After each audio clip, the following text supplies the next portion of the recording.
organizers, and Louise actually delegated me the task to be the chair for this afternoon session, and I have just delegated it to Paulo, who will be here standing.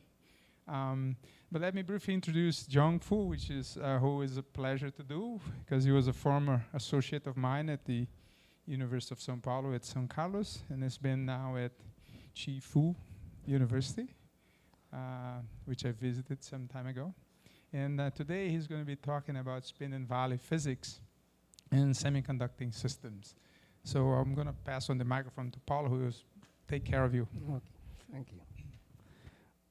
Okay, so okay, so now let's get started. Okay, thank you for the introduction. I also thank the organizers, especially Carlos, for the invitation. It's my first time to Natal. This is a very beautiful place, and also it's a great pleasure to be here. Okay, today I'm going to talk about the spin and valley related physics in this semiconducting 2D systems. This title looks a bit broad. Actually, I'm intending to cover these following two topics. The first one is related to this two-dimensional transition metal dielectric. The second one is this two-dimensional electron gas in this conventional semiconductor heterostructures. The first case is related with the spin and valley phenomena, and the second case related with the spin, the coupling between spin and orbit. So before we go into it, I want first to introduce my university so that you have an idea about this. So this is my university called this Fu Normal University. This is how it looks like in Chinese. So the city that is home to my university is Fu. It's in the map in this place. So perhaps you have no idea where it is, but you perhaps know this is Beijing, where Beijing is, this is Shanghai. So my city is, you see, pretty much in between this Beijing and Shanghai, these two big cities. You can see the total distance from Beijing to Shanghai is about this 1,300 kilometers. But now it's because this high-speed train in China is very convenient to transport from Beijing to Shanghai. It only takes about 6 hours or so it's very convenient. So, yeah, so maybe in the future, now that there is in green this international conference in China, if you are interested, you can check, then can visit China, yeah. So now I want to first introduce the current project that I carried on. Firstly, this, as I just said, these 2D materials. Mainly for this two-dimensional transition metal dielectric. So actually, those work we mainly collaborated with Professor Fan Chu at the University of Brasilia. Actually, in this time, we mainly focus on the valley Zeeman splitting and also this excitonic, you see, valley dynamics. So this is one topic that I recently carried on. So the other part is this. This is related to this two-dimensional electron gas in this conventional semiconductor heterostructures. Here we mainly focus on the coupling between spin and orbit. That means the spin-orbit coupling. Actually, this work is mainly, you see, collaborated with Professor Carlos is here, and also this Federal University of Uberlândia. Yeah, he will come on this Sunday, I think. This is also this is the experimental group. We collaborate with Dominic Zumbu at the University of Basel. So this is where for this part we mainly doing some you see this collaboration between theory and experiment. Actually, we did pretty good for this part also. So okay, here is a brief outline of my talk. So let's first go to the first part. This about this two-dimensional transition metal dielectric. Actually, when we talk about the 2D material, we have to see graphene, yeah, because around 2014, 2017, graphene almost means everything. So this is band structure, it's linear. So we know graphene has many advantages. So it is 3%, right? It's same, but it's very strong. And also it is transparent, right? What about the voice? Is it okay to you? Okay, thank you. So then especially, so because it is very thin, then you can very easily, experimentally, you can very easily apply an external gate to control this, to tune this Fermi level. Then you can have the electron or have the hole. So especially from the experimental view, from this point of view of this spintronic device, so because this graphene is made of these carbon atoms, so the spin of the coupling is very weak, and also it has high mobility, then it will lead to this long spin lifetime and this long spin diffusion length. So this is the good side, right? This is the good side. However, we know that graphene, there's no gap, right? There's no gap. So then it is hard to switch the current, such as in this CMOS transistor. So this is one bad thing, right? This is one. Another thing that we said this spin of the coupling is weak, then it's hard to control, to tune this spin, right? To manipulate this spin. Then how to do that?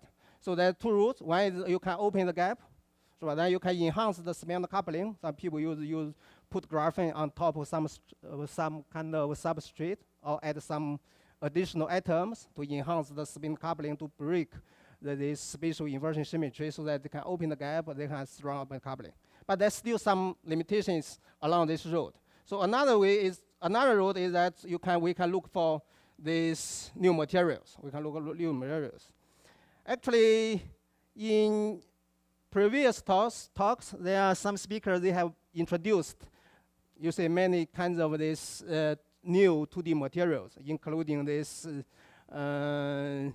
hexagonal boron nitride, right? And also this black phosphorus, right? I will take this advantage and without getting further, you see, introducing about those metals. Here, I will mainly focus on this TMDC family, transition metal diatoxinase. And also we know that even within this big family, depending on the elements for this material, it can be metal, semiconductor, insulator, or even superconductor, right? Here, my talk mainly focuses on this semiconducting and also monolayer TMDC, okay, monolayer TMDC. And in this case, this material for this monolayer, for this transition metal atom, is sandwiched between two. You see, this diatoxinase, these two layers, right? This is the structure in this real space, and also this is his band structure, right, in this momentum space. We can see that it has two values, K and K prime. This is two equivalent values.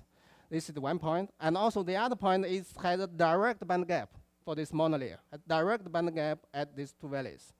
And also because they have this very selective rule, I will discuss later on, then they can have this valley polarization. And also because this valence band is mainly dominated by this d orbital, they have a giant spin splitting. So for this MOS2 is around this 150 millieV for this valence band splitting. And also for this WSE2, it can be attached for this 400, more than 400 millieV. So it's very large spin splitting. So for this material, it has spin and also valley. So then it had very rich physics. Now when we talked about it, we first focus on this valley physics. And also this valley index, just like spin, can be, you see, associated with some intrinsic magnetic moment. Can write like this, right? This magnetic moment, this is the valley index. If your system have this time reversal symmetry, right? In general, if you don't apply this magnetic field or this ferromagnetic substrate, then it has time reversal symmetry. If you have time reversal symmetry, then this magnetic moment will change sign. Then tau also will change sign. This means that this chi can be non-zero even for non-magnetic system, right? Even for non-magnetic system. However, if your system has this inversion symmetry, it means that your tau will change sign, your m will not. That means that this chi must be zero, right? Your chi must be zero. However, for this monolayer system, as we just described, its inversion symmetry has been broken, so it can have this non-zero magnetic moment. So this is different for graphene, right? For graphene, you also have two values. These two values, K and K prime, they are equivalent, but they have zero magnetic moment. But for this material, because this inversion symmetry has been broken, then it has this non-zero magnetic moment, just like the real spin, right? One up, one down. Here, one is +1, the other is -1, okay? And also this these two valleys, the magnetic moment have opposite sign, right? This is clear. Now we can think about the spin. For this spin, because of this time reversal symmetry, this spin in this valley is supposed in this K valley, and also in this K minus K valley, some people call this K prime valley. They must have this opposite spin, right? This is because of time reversal symmetry. The energy is the same, so but the momentum opposite sign and the spin also opposite sign, right? This is the time reversal symmetry connecting the two valleys, right? So this means that your spin and the valley will be coupled, right? Because of the last slide we just described. So because if I know, because this had a spin splitting, this valley had a spin splitting. If I know this is spin up, this must be spin down, right? This is because time reversal symmetry. So this is the spin and the valley coupled, this physics. Because now the question is, what is the consequence of this spin and valley coupled physics? One direct consequence is the suppress the spin and valley relaxation. Because if you want to flip your spin, you need to first talk about the valley. If you want to flip your valley, you need to talk about spin, right? You need to flip your spin and valley simultaneously. So this is the suppress this spin and valley, this relaxation. And also it's here because this large valence band spin splitting, so the spin is very hard to flip. But this inter-valley scheduling can be possible, but we will not discuss furthermore. This is one thing, right? This is one thing. And the other consequence is that this valley dependent, this optical selection rule also becomes spin dependent, because this spin and valley are coupled. This can be very easy to calculate this transition rate, right? This transition rate, you have this, if you use this circular polarized light to excite your valley, if you use sigma minus, it can only excite this K valley. If you use sigma plus, you can only excite this K prime. This is the valley selection rule, right? The valley selection rule. And also because the valley spin coupled, right? So this valley selection rule also becomes spin dependent, right? So this, and also the other thing is that related, another consequence is this valley Hall effect. So suppose if we apply an in-plane electric field, then it is well known that because of this in-plane electric field, then this electron will acquire, you see, transverse, the velocity of along the transverse direction, right? This velocity are also proportional to this barrier curvature, proportional to this barrier curvature, correspond to some kind of fictitious emergent magnetic field. So because the two valleys, the barrier curvature of the two valleys, they have opposite sign. So then it means that your carrier in the K valley and your carrier in the K prime valley, they will move on opposite sides, right? So this is the so-called this valley Hall effect. Now because your spin and valley coupled, so this valley Hall is all related to this spin Hall effect, right? This is related to some kind of, just now we just talked about this, for this circular polarized light, you can excite only one valley. So now the question is, what if we excite the system, we use a linearly polarized light? If you use linearly polarized light, then this linear polarized is just the superposition of this sigma minus and sigma plus, right? Then in this case, you can simultaneously excite the two valleys. It means that you will correct the exciton, this is the coherent exciton states between the two valleys. Then because this coherent exciton of the two valleys, just like the normal two-level system, then if you apply a magnetic field, you can coherently control this excitonic states. So this is another thing about this. So now after this introduction, I want to talk about, focus more about the binding structure around this K point, around this comment, because some of our calculations are starting from this point. And also we know that from this first principle calculation, they found that at the K point, the conduction band is, and both the conduction band and the valence band, they are dominated by these d orbitals. And also conduction band by the dz square orbital for the conduction band. So they don't have this orbital, atomic magnetic moment. But for this valence band, they have this +2 or -2. This this orbital atomic this magnetic moment associated with that. Since the conduction band and the valence band are dominated by these orbitals, so then the group by Shaw, this in 2007, they built up this simple cathode p Hamiltonian, right? Simple cathode This the first term is similar to graphene, just like the kinetic term.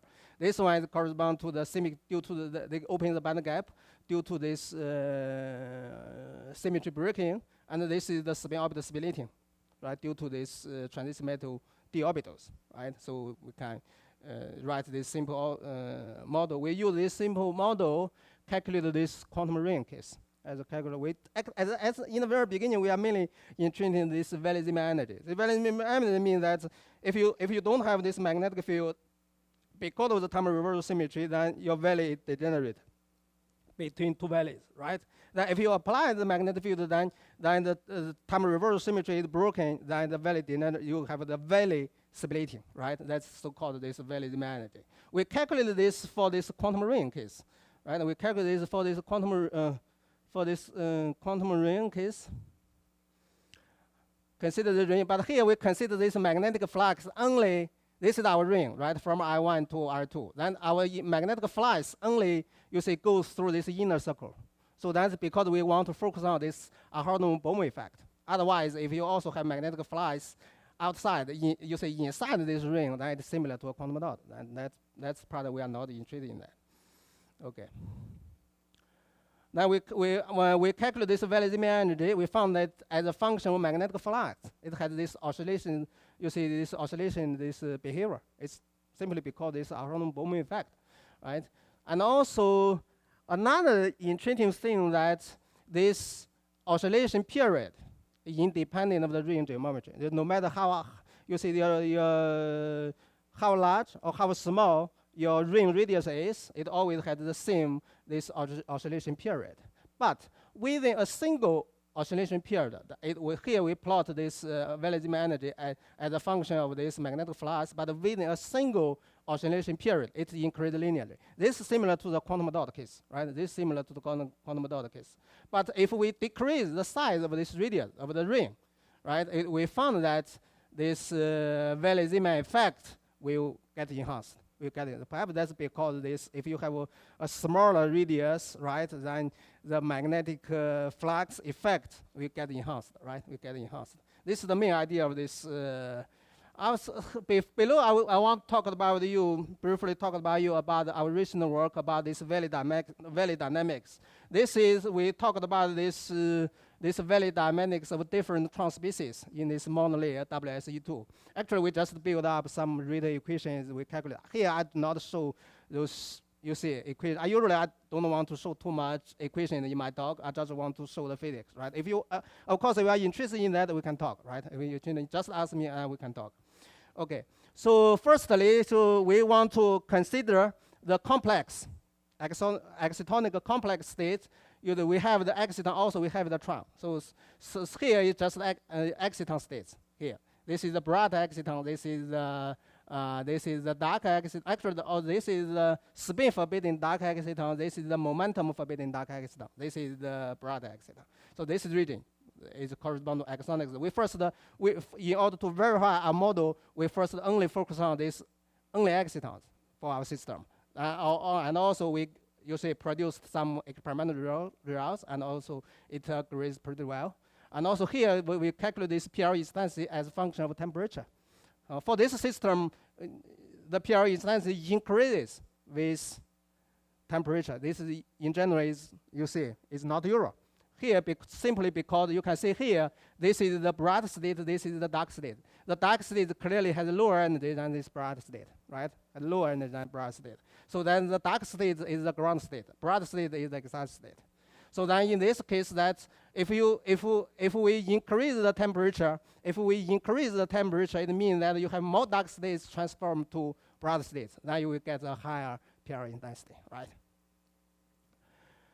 Interesting thing is that for the if we include both excitons and trons, we found that for this singulated trons, for the tron, I will describe a little bit. For this tron states, we have this singulated tron states and also this triplet tron states.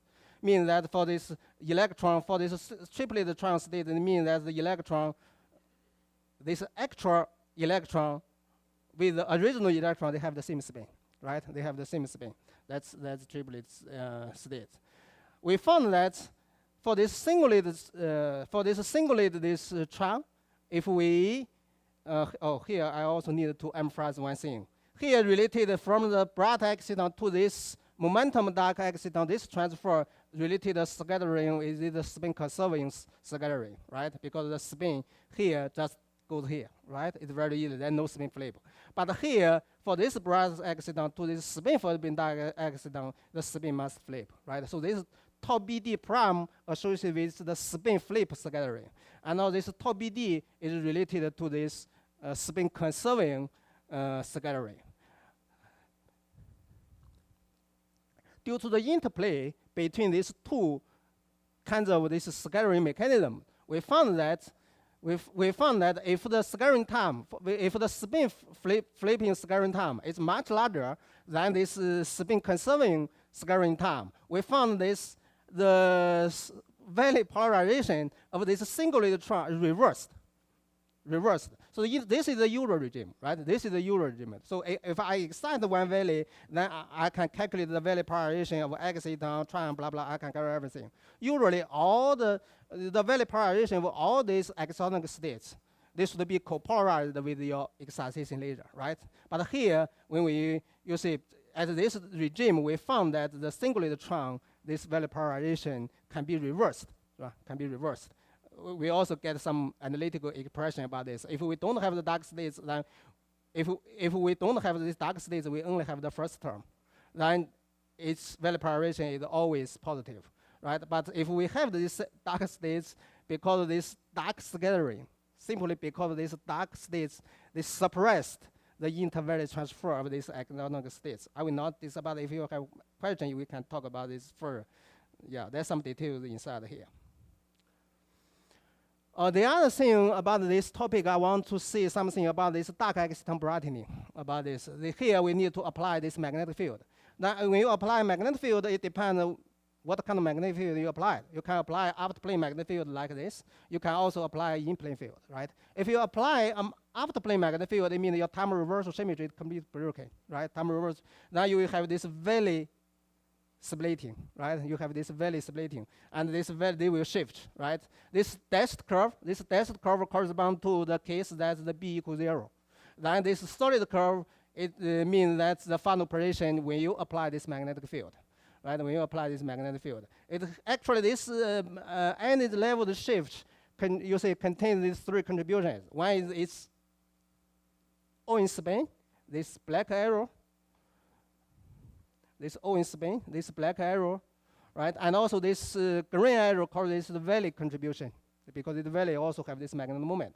And also this orange arrow corresponds to this d orbital. They have this atomic orbital, related to some kind of magnetic moment.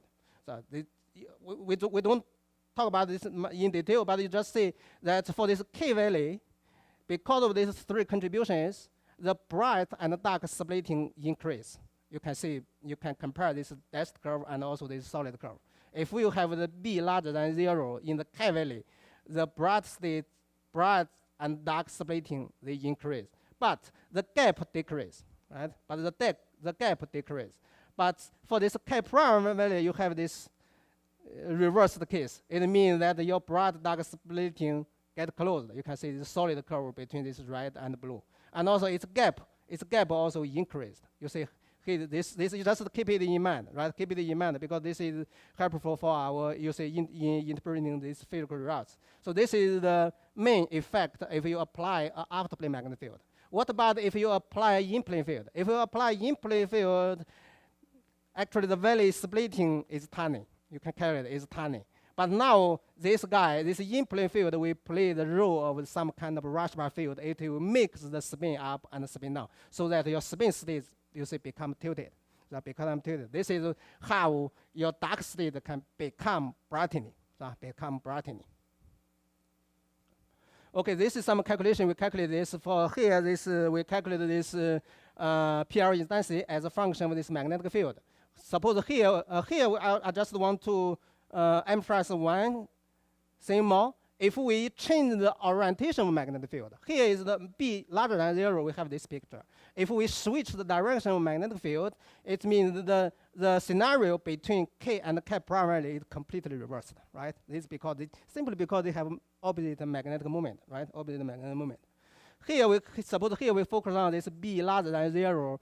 So as we just said, if you increase the B, then the sigma minus only, sigma plus only exists in the K valley. This is because of valley selective rule. Then and in the K valley, the bright dark splitting will, you see, increase. If we increase, means that you have more bright states become dark states, so that your PR intensity will decrease. So the reverse behavior of this for this the other valley, right? For the other valley. And for this value parameterization, yeah, actually the picture is a bit difficult, but the behavior looks similar. And also we repeated one, produce some experimental results, right? But here, this is a perfect, you see, X, you see, like a X, this cross, like a X, right? Like a X pattern. But here there's a tilted thing. They claim that they also don't know the reason, and also that because perhaps because some kind of the experimental samples. This is the case if you apply the in-plane field. If you are in-plane field with the mix, spin up and spin down, mix bright states and dark states, so that your dark states become brightening. Here you can see, here we have this both bright states PR and also this dark states PR, right? And also this is the valley polarization we calculated. Here, the valley polarization of the dark states is decrease when we increase the magnetic field. This is because if we increase the magnitude of magnetic field, it means that the bright dark mixing gets enhanced, right? It means that you have more dark states become brightening, because these dark states can protect this valley polarization. Yeah, protect it, because your bright states can become dark states, and your bright states can transfer to the other valleys, right? Because of this dark channel, they can suppress your bright states from scattering from one valley to the other valley. So they protect this. This is just to give you a picture about this. If we change the angle, this tilt angle of this magnetic field. Suppose here this theta equals 0, it means that we have this after-plane magnetic field. If we have this after-plane magnetic field, we only have this broad states PR, right? We have broad state PR. But if you use sigma minus sigma plus, they have different energy. It simply means that because the magnetic field is not non-zero, then the valley splitting, right? You have this valley splitting. If you here, this is the case for this in-plane field. If you have the in-plane field, it means that your bright state, your dark states also become brightening. Then you have these two peaks. The one corresponds to the dark state, the other corresponds to the bright states, right? But since you don't have this after-plane component, then you don't have this, the valley splitting is tiny. So then these two peaks almost coincide, right? Of course, if you have a tilted angle, then this just the combination of this theta equals 0 and of this theta equals 90 degrees, right? Okay, I just, because I also want to talk something about this two dagger of the symmetrical coupling. So I just introduce about a little bit about this our work, recent work on these 2D materials. Actually, we also did the work for this quantum dot case, and also we did the case for this B exciton. Just now we only introduced the A exciton. We also considered the B exciton. Actually, trial we have discussed, and also we also consider this bi exciton. You have coupled two excitons, blah blah, right? So anyway, if you're interested in that, we can talk about, right? We can talk about it. I want to cover more simply because if some of you are interested, we can build up some possible collaboration in the future, right? Okay, this is the second part about 2D electron gas, right? In this conventional semiconductor structure here is related with the coupling between spin and orbit. This means that the spin-orbit coupling. This spin-orbit coupling is the key visual in this spintronic devices, right? So when we talk about the spin-orbit coupling, we see spin coupling is important. We have to see this spin field effect transistor. This is first postponed by this Das in 1990, right? So basically, it contains this semiconductor two dagger sandwiched between two ferromagnetic leads, right? Ferromagnetic leads. And also this semiconductor two dagger, they can feel the electron there, can feel the rush bar spin coupling. Because of this rush bar spin, just like effective magnetic field, then their spin, you see, can rotate during this transport. A beautiful thing is that you can apply an external gate. This is electrically. This external electrical gate can control the strength of this rush bar, so that can further control how fast the spin rotates in this channel, right? Then in this case, you can make it rotate fast. You can make it rotate slow, so that suppose here you have a spin up, goes in, then you control so that it can be spin up or spin down, depending on what value of voltage you applied, so that you can have this on or off, right? Just like this, this is the usual scenario for this transistor, right? Now this is nothing but what I just said, you see, physical formulation about what I said. Here there is a beautiful thing about this, for this, you use this rush bar spin coupling to control this spin, is that no matter how large your velocity is, the electron velocity is, if this given length is given, if this length is given, is fixed, no matter the velocity, how large the velocity is, the electron spin always rotates the same angle for this after it crosses this channel. That's because the beauty of this rush bar spin coupling, right? If your velocity is higher, it means that you travel through this channel. It takes a short time, but if the velocity is higher, means your spin rush bar spin coupling is stronger, then your spin will rotate faster, right?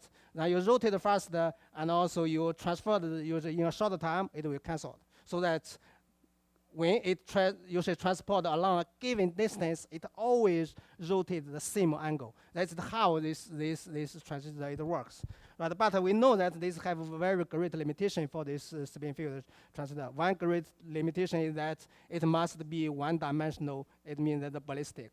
So this should be a great challenge for, you see. That's why it's so hard to achieve this. Actually, below we describe the regime that we put forward about the stretchable persistent spin helix. In this regime, we think we can, you see, even it's two-dimensional channel, not just restricted to this one-dimensional ballistic channel, we still can achieve this thing, because if you use a 2D system, in general, your electron can travel this way, can travel the other way. If your rotation angle is different, and that's what we kill. This will kill the function of this transistor, right? That's because this limitation is related to the spreading of the precession angle, right?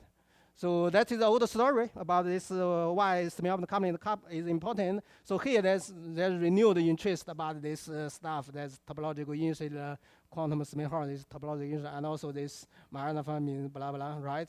So now, anyway, it means that the semiconductor coupling is really a crucial issue, right? It's really the matter. This is our recent work about this persistent spin this persistent scheme lattice.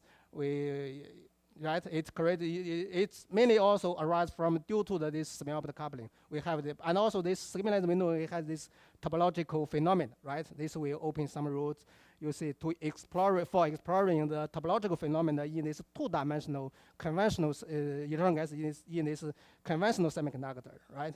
So this is one thing. Now, so we know semiconductor coupling is important. So what is the semiconductor coupling? So everyone knows that. So this is from this atomic picture.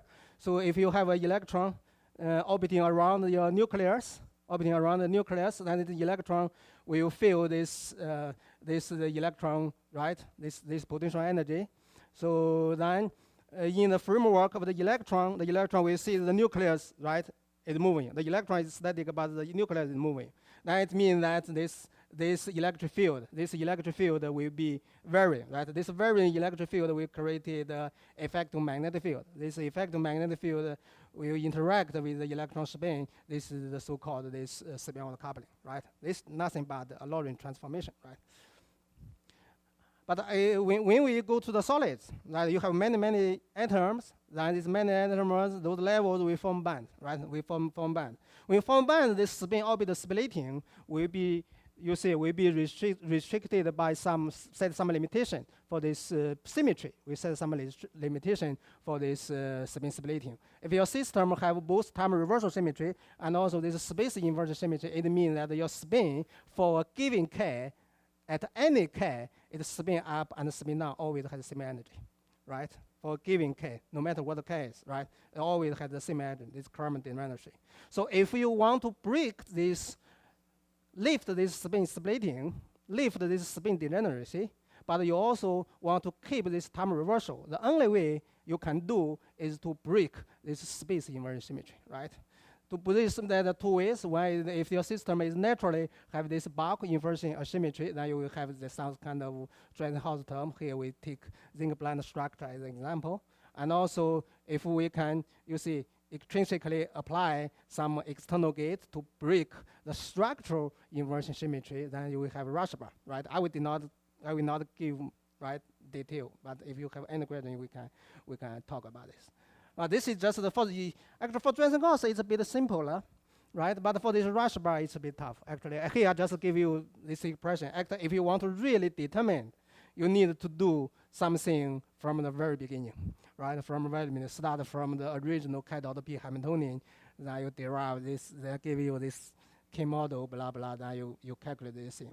I will not, you see, go through all these details. If you are, as I said, this is just the formulation equations. But if you are really interested in it, we can talk, right? You can just ask me about it. So I don't want to spend time during my talk to give this detail, right? I just let you know how the thread is, right? How the thread is. So this is the zinc band structure. This is, we know that. So this is the conduction band. This is the valence band for this heavy hole light hole. This is spin or split hole. So this considering spin, this is just 8 band, right? 8 band.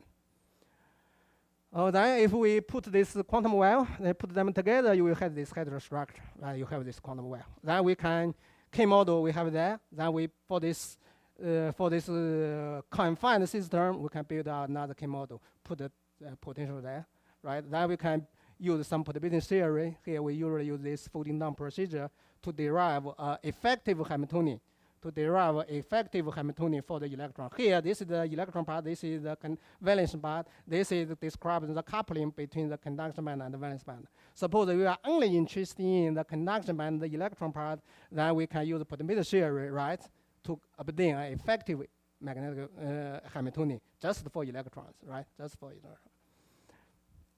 Actually, use folding down. Actually, I will not describe this more about it. If you are, at the end of the day, anyway, you can obtain an effective Hamiltonian for this electron, right? For this electron. Once you obtain this, then you will have everything, right? You have the effective mass, you have the Darwin term, you have the Zeeman term, you have the Smelvin term, right? You will have everything. Also recently, we actually not recently. Actually, we are finishing this work. This is we also did detailed because this expression for this expression in Winkler book, right? That's a very famous book. People can find it.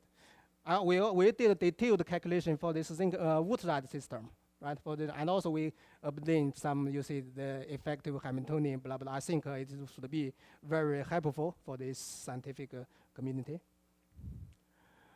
Anyway, here we have this rush bar spin-out field. This is the general expression that I just showed you before. Here we suppose we only consider this zinc blende case. We have this expression. Then if we have a quantum well, then it means that your potential only along the z direction. Then you can easily derive this. Now it looks like the Euro rush bar. It's not yet because now this alpha still depends on z, right? It's still not the Euro rush bar. Now to have this Euro rush, I just said this is still 3D because you have this alpha also depend on z. To have this Euro rush bar term, you need to project your Hamiltonian. You need to project the Hamiltonian, then you get this Euro rush bar term, right? Then you calculate this. We usually call this Hartree term. This is the offset term. Then this is the Euro rush bar. This branches. This is the one spin branch. The other color is correspond the other spin branch. This is the only rush bar. Just now we consider the one band. If we have two band, if we have two subband, we have not only have this intraband case. This is the first intraband. This is the second intraband. We have this interband case. For this interband case, they have this interband rush bar. Right? Have the interband. For this interband rush bar, it's interesting that even your well is symmetric, it's still non-zero. So it's still non-zero. This because of this, right? Because it's parity. Because of parity. For this intraband case, to have a non-zero rush bar coefficient, your well should be inversion asymmetric, right? Asymmetric. But for this interband case, it's not, right? Interband case is not. And also another thing I want to emphasize is that if you only consider rush bar here, there is a crossing.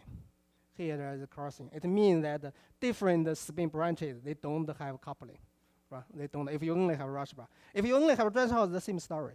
But if you have both rush bar and Dresden-Haus for these two subbands, then you calculate this, right? You can open up this, change this crossing into this anti-crossing. Then we cover this stuff. Anyway, here I just want to conclude that you see, speak it briefly, but I want to give you a conclusion that for this rush bar and Dresden-Haus system, we can exactly calculate, determine all the rush bar or Dresden-Haus coefficients. Linear term, cubic term, intraband term, and interband term. We can completely determine that. Okay. Here, we just want to show spin of the coupling is good, but it can also lead to this spin relaxation, right? Simply because it's spin of the field. The spin of the field, it depends on orientation, depends on this momentum, right? If you only have a rush bar or Dresden-Haus, so right, your spin is always get relaxed, right? Get relaxed, because this we are considered a diffusive system. Then your electron moves. Then they will experience scattering, that change the momentum direction, then the effective magnetic field will change direction. This will definitely lead to spin relaxation, right? This is a Dark-Knot parallel relaxation. So we want to, right, this is the good side, or it can control the bad side, it leads to the spin decay. So now what we should do? Now you can think, we can choose a relatively not that strong spin coupling so that the decay is not that much, and also we can also control. Right? We want to pursue perfect thing, right? We want the spin coupling is a bit strong, but the spin still not decay. So there's no way for pure rush bar and pure Dresden-Haus. So what about if you have both rush bar and Dresden-Haus, and also this rush bar coefficient equals Dresden-Haus coefficient? If they are equal, there's a very interesting thing happens. You can see that if alpha equals beta, you have this effective magnetic field just pointing along a fixed direction. If your alpha equals minus beta, it's also pointing a fixed direction, but just with a perpendicular this direction. So this is, this can be obtained very exactly, right? Exactly. In this case, you can see this sigma. You see this sigma. If you define your spin, this sigma minus sigma plus along this minus or plus direction, it commutes with your Hamiltonian. You see, it analyzes that your spin could be possible or conserved quantity. It's really true. And also this paper in 2006, they first, point out the concept of this persistent spin helix. They defined these spin operators and calculated that they found that these spin operators commute with the Hamiltonian, also commute the single particle, scattering potential, also commute with the many particle interactions. So it's this pattern. So this spin pattern is robust against this disorder or even many-body interactions. And this spin pattern, when you plot it in real space, you will have this pattern. It's very intriguing that you can see this is a two-dimensional, right? This x minus direction, x plus direction. If your electron travels, no matter which route you choose, which route the electron choose, as long as it travels along this x plus direction, the same distance, your electron always rotates the same angle, right? Electron, how much time I have, Carlos? Okay, good. Okay, great.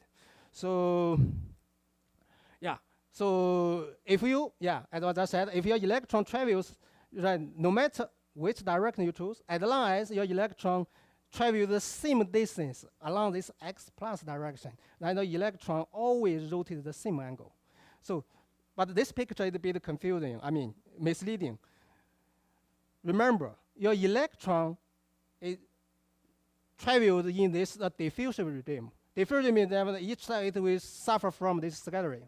Each time they suffer from scattering, then the momentum will change direction. So this just the electron itself, the charged part, travels randomly in this part, right? But the beautiful thing is that as long as the electron travels from this side to the other side, no matter what kind of road they choose, at the end of the day, their spin always rotates the same angle.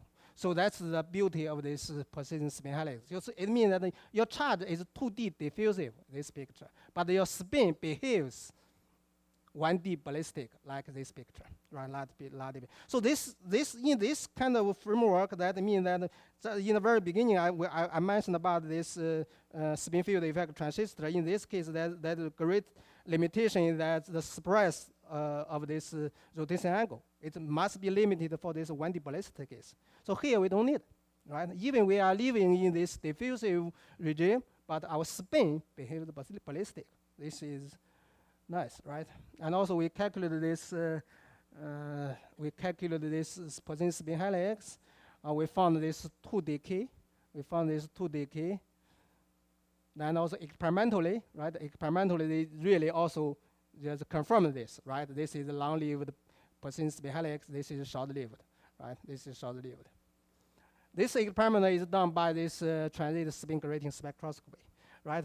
They have this crossed linearly polarized light shining on this sample. The interference of these two beams will create this alternating, this photon helicity waves.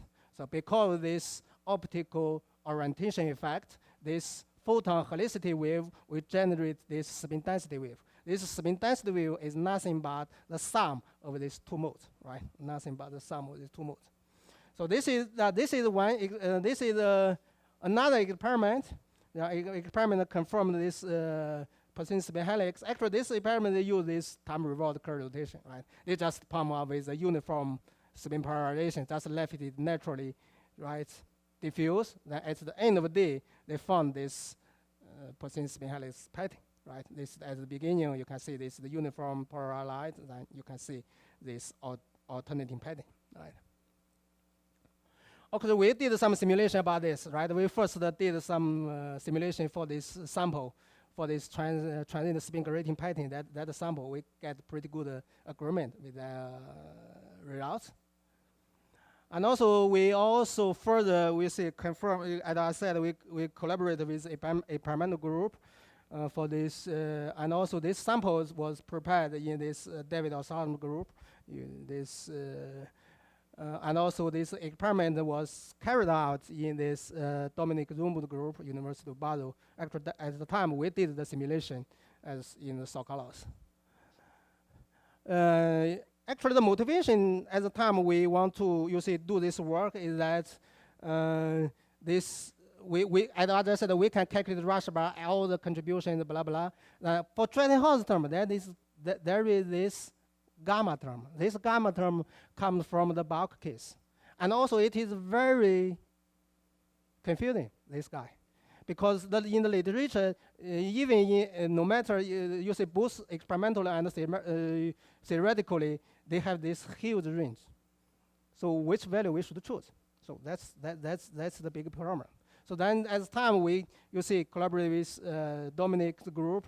In that group, right, they can fit this alpha equals beta point, right? Alpha equals beta. We know that if your system is just natural system, no magnetic field, no spin on the coupling, you will have this weak localization, right? I will not introduce more about the weak localization because my time, I think I know. But if you have any question, you can ask me, right? But if you apply a magnetic field, then this magnetic field will produce, generate some kind of Aharon bomb phase, right? Then they will lead to this weak anti-localization, right? Then if you have a spin orbit coupling, spin orbit coupling is also a signature of this weak anti-localization, right? But similar to the magnetic field, But if you have the spin orbit, but your alpha equals beta, if your alpha equals beta, you still live in the weak localization regime. So that's what experimentally they know, this is weak localization, if it is a weak localization, it is alpha equals beta. Then we just choose this point, then we do the fitting for various values of these electron densities. then we get this spinning. It agrees with experimental, you see, results, pretty good. Yeah. This is one thing, right? This is one thing. We combine this experiment and you see this theory, we extract this value. Another beautiful thing is that here, we can tune the gate. We use this top gate and back gate. We can tune both rush bar and transient Hall. But, right, it means that the rush bar and transient Hall change simultaneously. But we always lock alpha equals beta. So the alpha changes, beta changes, but alpha always maintain equals beta. So this is maintain equal to beta. It means that we always lived in this persistent spin helix regime. So this one good side of this is we relax the symmetry condition, right? If you just have a single point, it's hard to achieve experimentally. But now we have relaxed this condition. Another beautiful thing is that because this persistent spin helix, their period in real space depends on your strength of rush field. If strength of the spin field. If your strength of the spin field changes, it means that this oscillation period changes. It means we can stretch or quench the pattern of our persistent spin helix. It means that if we have a spin, we just tune the gate. You know, this is the diffusion regime. Remember, this is the diffusion, not just like the spin field effect transistor proposed by the others. That is ballistic. Here it is diffusive regime. In diffusive regime, we still can make the spin trivial like that. We can just by tuning alpha equals beta, right, in a wide range, then we can achieve this up or you say on or off state. So it means we can achieve, based on this stretchable persistent spin helix, we can achieve this non-ballistic spin field effect transistor, right? This is one man who I still have. I will go be quickly. I would like to take your question. You have okay.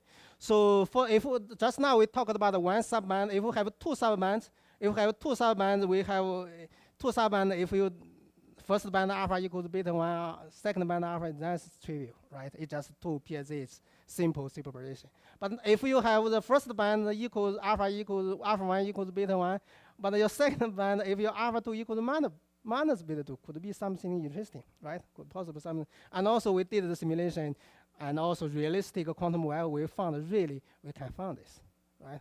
This is realistic, right? This is realistic quantum well, and we determine this point.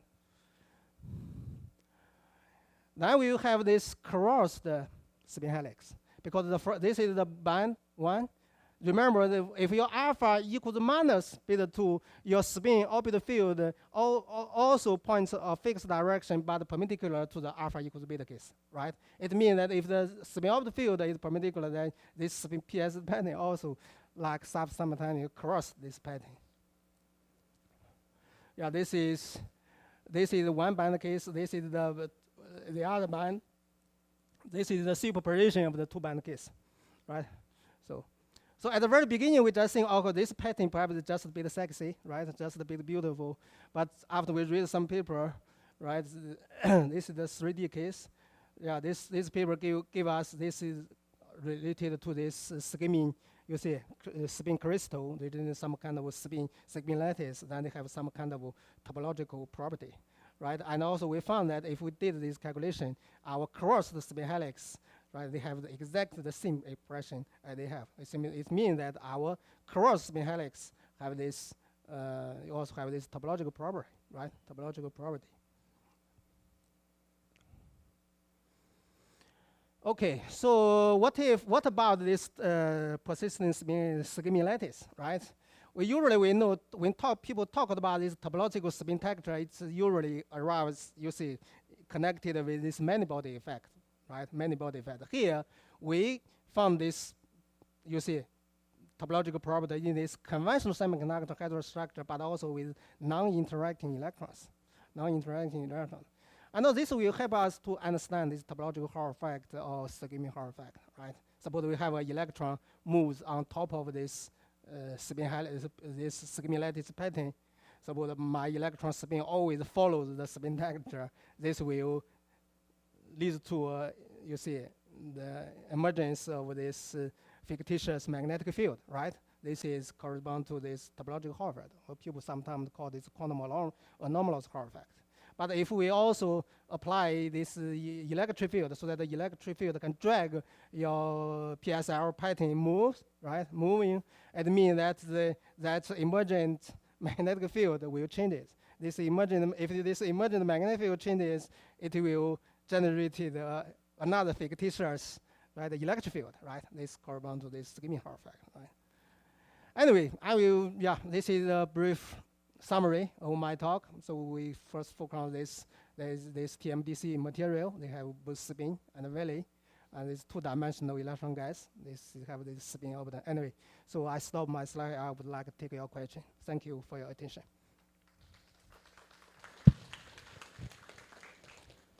Thank you, Fu, for this nice talk. And does anybody have a question? So I start. I have a question about your approach for the Zeeman, the exciton